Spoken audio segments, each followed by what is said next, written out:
Taszár községben járunk, ahol a volt katonai repülőtér és bázis található.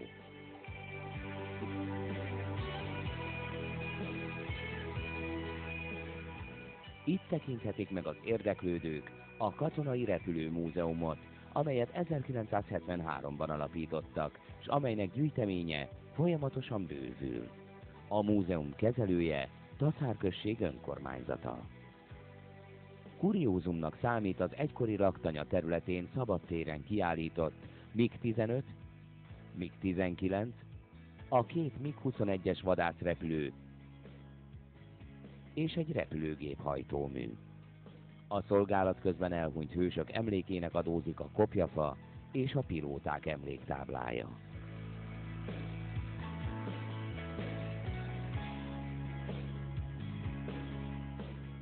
A múzeum épületébe lépve a lenyűgözően gazdag tárlat szinte az alapkőletételétől mutatja be a repülőtér történetét. Az 1929-ben elkészült repülőteret kezdetben kereskedelmi céllal, majd 1939-től katonai feladatokra használták. A jelenlegi formájában átépített repülőteret 1950-ben vette birtokba az akkor megalakult 50. vadászrepülőezred.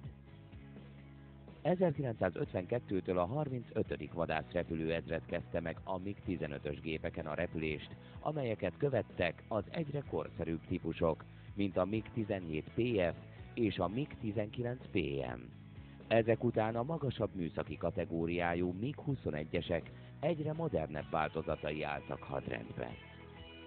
1983-tól a 101. felderítő repülő század 15 darab Su-22-es vadászbombázó gépével egészült ki az alakulat, amelyet 1991-ben alakítottak át. Ettől az időponttól a 31. Kapos harcászati repülőezred nevet viselték.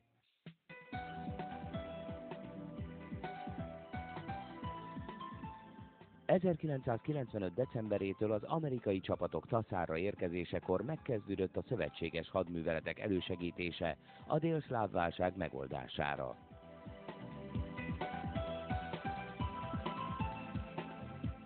...1996-ban az ezredet átköltöztették a Pápai repülőtérre, majd 1997-ben kivonták a hadrendből.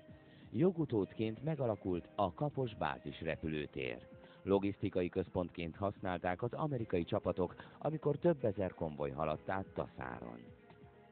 Olyan hírességek is megfordultak itt, mint Lady Diana vagy Bill Clinton, az Amerikai Egyesült Államok egykori elnöke.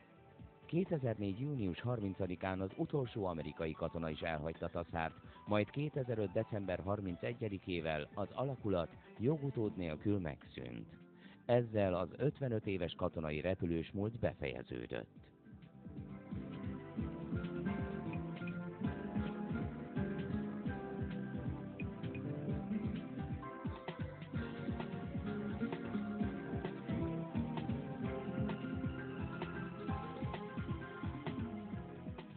...1990-ben megalakult a Corvin Alapítvány, amely a repülőgép szerencsétlenségekben elhunyt pilóták hozzátartozóinak nyújtott segítséget.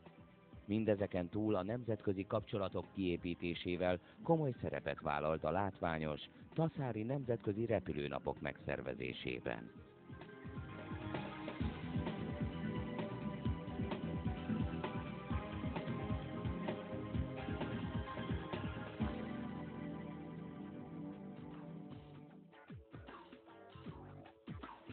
Időtájt alapították meg az Égi Huszárok, Sky Hussars köteléket, amelynek tagja volt a sárgára festett 1904 oldalszámú MiG-21-es repülőgép is, a Cápeti.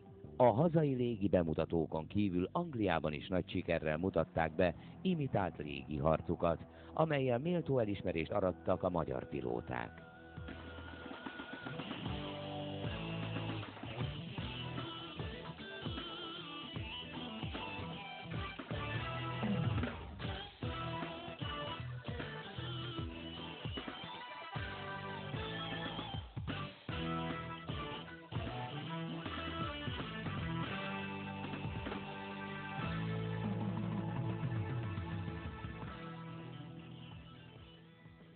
A múzeum rendkívül látványos módon, technikai különlegességeken keresztül mutatja be az egykor használatos felszereléseket, gépeket, tárgyakat, fegyvereket és védőeszközöket.